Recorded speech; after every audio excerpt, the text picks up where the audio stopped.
नमस्कार बच्चों। हम पढ़ रहे हैं सिविलाइजेशन ऑफ क्लोथिंग। इस वीडियो से पहले हमने सिंधु घाटी सभ्यता और वैदिक काल को समझा। अब हम इस वीडियो में आगे नेक्स्ट मौर्य काल पे बात करेंगे। मौर्य साम्राज्य, मौर्य काल। भारत में सर्वप्रथम मौर्य काल के राजा के रूप में पर्शिया का राजा सिंधु घाटी को पार करके भारत आया। चंद्रगुप्त मौर्य ने अलेक्जेंडर की मौत के बाद सेल्यूकस के साथ मिलकर पाटलिपुत्र और मगध पर अपना राज्य स्थापित किया।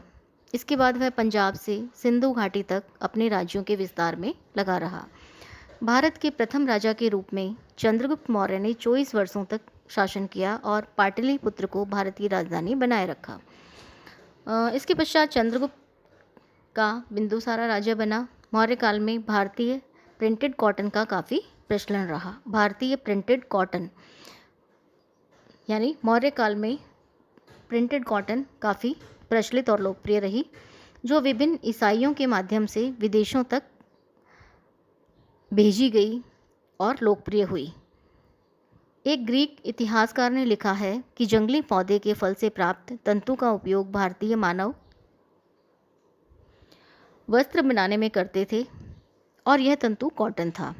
इतिहासकार के अनुसार इस काल में भारतीय वस्त्र विदेशी सीमाओं में अपने चमकीले रंगों और छपाई के कारण विदेशी महिलाओं में अत्यधिक लोकप्रिय हुए।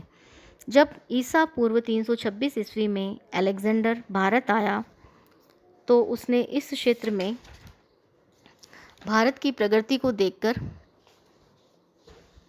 अत्यधिक हैरानी व्यक्त की और वह इस कला से अत्यधिक प्रभावित हुआ और अपने साथ प्रिंटेड कॉटन और सिल्क के बने वस्त्र ले गया। इन वस्त्रों को चीन के वस्त्रों से भी उच्च श्रेणी में रखा गया, क्योंकि चीनी वस्त्र पर्शिया के वस्त्रों जैसे होते थे।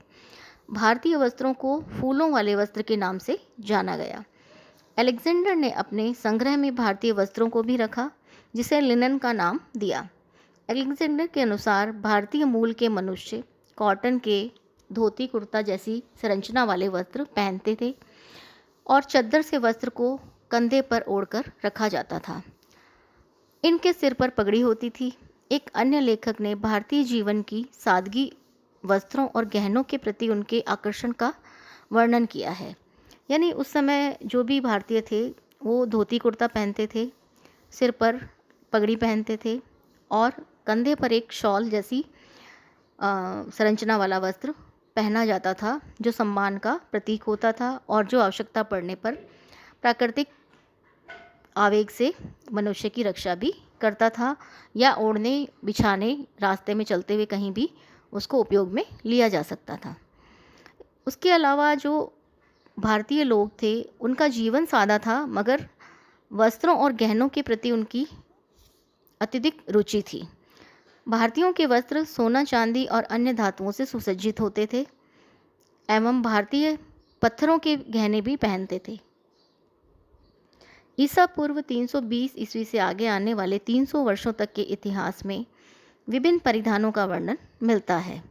उन दिनों 8 से 10 प्रकार की पोशाकें जैसे सलवार कुर्ता, चोली, गाउन, धोती, चद्दर, लहंगा इत्यादि पहने जाते थे।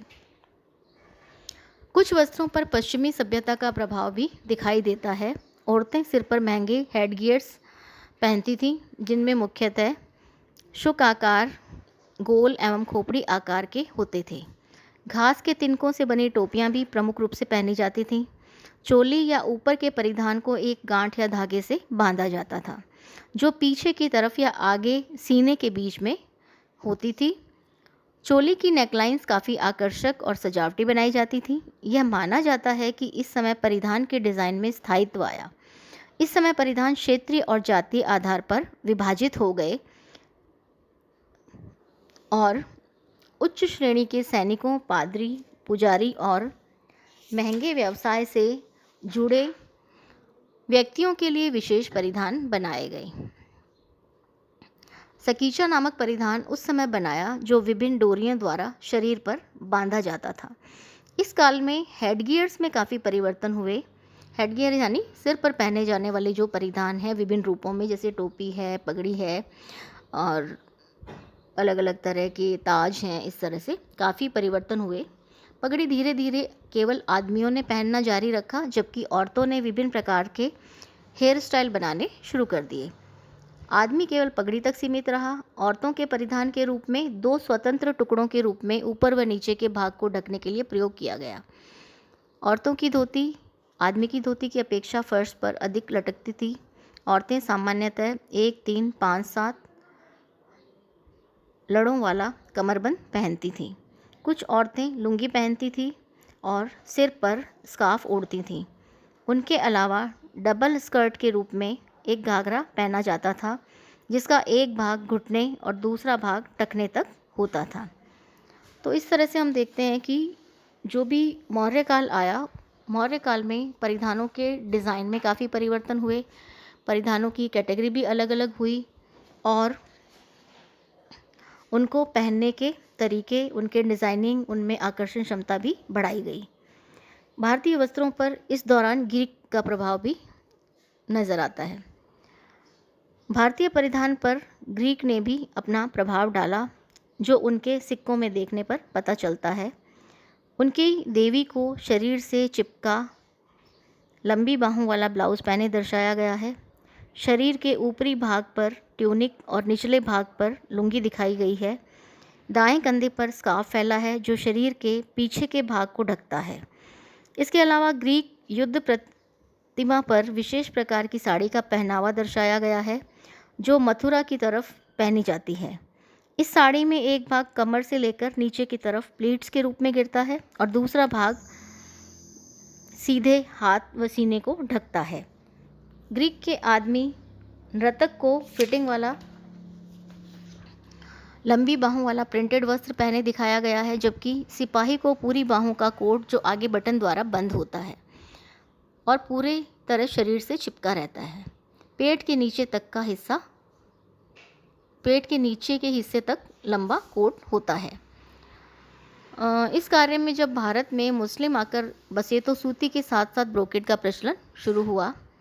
इसके पश्चात भारतीय छींट इंग्लैंड और फ्रांस देशों को निर्यात की गई, जो वहाँ वॉल कवरिंग, पर्दे और फर्निशिंग के लिए काम में ली जाती थी। उस समय अधिकतर छींट नीले रंग की होती थी, जिन पर छोटा छोटा डिज़ाइन बना होता था, जो वस्त्र की पूरी सतह को ढकता था। पीले रंग का उपयोग भी होता था। प्राचीन काल के वस्त्रों में मखमल, जांगवी, ब्रोकेड, चांतारा, धूप छांव, मोरकला, बुलबुल, दुशाला, चद्दर, रुमाल, जामिल, आमली का शॉल, फुलकारी, मखमल, बालूचर, बूटीदार, पटोला, बांधनी, चूंदड़ी, इकेट, पैथन, महेश्वरी आदि वस्त्र विश्व प्रसिद्ध रहे हैं। इस तरह से हम देखते हैं कि मौर्य काल में जो वस्त्र और परिधान थे, उनका काफ़ी विकास हुआ। और इसके अलावा जो ग्रीक के जो वस्त्र हैं, वो भी भारतीय जो वस्त्र थे, या तो वो ग्रीक के प्रभाव से थे, या जो ग्रीक के वस्त्र हैं वो भारतीय प्रभाव से प्रभावित रहे हैं। और ये हमें ग्रीक की स्थापत्य कला में दिखाई देता है, मूर्तियों में। मौर्य काल में सबसे बड़ा अचीवमेंट जो था प्रिंटेड कॉटन, यानी छींट के रूप में जिसको हम कहते हैं। और भारतीय मार्केट में छींट का आज भी उतना ही उच्च स्थान है, क्योंकि भारतीय परिधानों में अगर हम स्पेशली देखें तो राजस्थान में छींट का उपयोग बहुत ज़्यादा होता है, क्योंकि यहाँ का जो वातावरण है वो बहुत रूखा सूखा था, पेड़ पौधे थे नहीं, धूप गर्मी एटमॉस्फेयर ऐसा था, तो यहाँ के वस्त्रों में रंगों का प्रयोग बहुतायत से किया गया। और छींट राजस्थान में प्रयुक्त किए जाने वाला एक बहुत इम्पॉर्टेंट फैब्रिक है, जो आज भी राजस्थान की संस्कृति में अपनी जगह बनाए हुए है। छींट में हमेशा कॉटन फैब्रिक यूज़ किया जाता था और उसके ऊपर ब्राइट कलर के नेचुरल यानी प्राकृतिक रंग काम में लिए जाते थे। छींट और उसके ऊपर काम आने वाले रंगों की ये महत्व था कि जैसे जैसे उसको हम यूज़ करते हैं या धोते हैं, वैसे वैसे वो रंग और ज़्यादा खिलकर निखरते रहते थे और ज़्यादा ब्राइट होते रहते थे। जबकि हम देखें आर्टिफिशियल रंगों के साथ तो ये उल्टा होता है कि उसमें जैसे जैसे हम वॉश करते हैं वैसे वैसे वो लाइट होते जाते हैं, जबकि प्राकृतिक रंग जो छींट में काम में लिए जाते थे वो हमेशा हर धुलाई के बाद और ज़्यादा खिलकर या निखर कर सामने आते थे। तो छींट एक उस ज़माने का या उस युग का अचीवमेंट था मौर्य काल का, जो आज तक समाज में अपनी पहचान बनाए हुए है। इसके बाद हम आते हैं नेक्स्ट कुषाण युग। कुषाण युग में मोटे और अपारदर्शी वस्त्रों के स्थान पर पतले और पारदर्शी वस्त्रों का व्यापार प्रारंभ हुआ। इस युग में बहुत ज़्यादा हमें इतिहास में जानकारी नहीं मिलती है वस्त्रों के बारे में, मगर फिर भी इस युग में सिले हुए वस्त्रों का भी विकास आरंभ हो गया और काफ़ी सिले हुए वस्त्र काम में आने लगे। जबकि पहले के युग में कुछ सिले हुए और कुछ डायरेक्ट शरीर को ढकने वाले वस्त्र काम में लिए जाते थे, मगर कुषाण युग में सिलाई की कला का भी विकास हुआ और पारदर्शी और पतले वस्त्रों का व्यापार प्रारंभ हो गया। इसके बाद आता है गुप्त काल।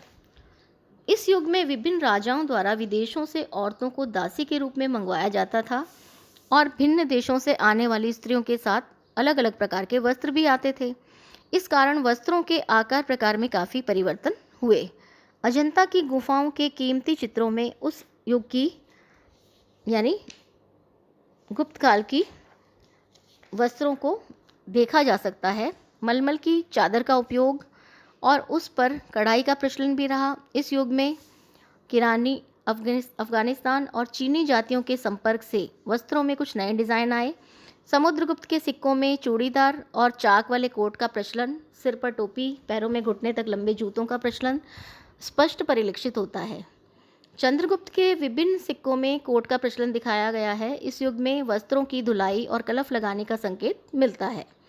कुछ वस्त्र जैसे काशाय, काटिका, अशुन, उत्तरीय, दुपुल, वस्त्रिका, संघाटिका आदि का उपयोग इस समय सीमित हो गया था, जिससे अंग सौष्ठव और देह सौंदर्य का प्रदर्शन होता था।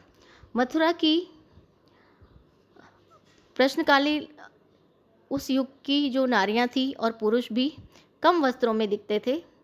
इस समय आभूषण और मणिमालाएं पहनी जाती थीं। कानों में कुंडल और बाजू में विभिन्न आभूषण पहने जाते थे। यानी गुप्त काल में बाहर से जो लोग आए, मंगाई गई स्त्रियां, उनके साथ में विभिन्न प्रकार के वस्त्रों के डिज़ाइन और बहुत सारी अलग अलग तरह की ज्वेलरी भी आई, ज्वेलरी के डिज़ाइंस भी आए और उन्हीं के आधार पर उस समय इस काल में सिलाई कला में भी काफ़ी परिवर्तन हुआ और पुराने समय में पहने जाने वाले कुछ वस्त्रों का प्रचलन भी कम हुआ और देह और अंग सौष्ठव को दर्शाने वाले पतले और पारदर्शी वस्त्र भी इस काल में काम में लिए जाने लगे। ये था हमारा गुप्त काल। आगे का मुगल काल हम नेक्स्ट स्लाइड में पढ़ेंगे। Thank you.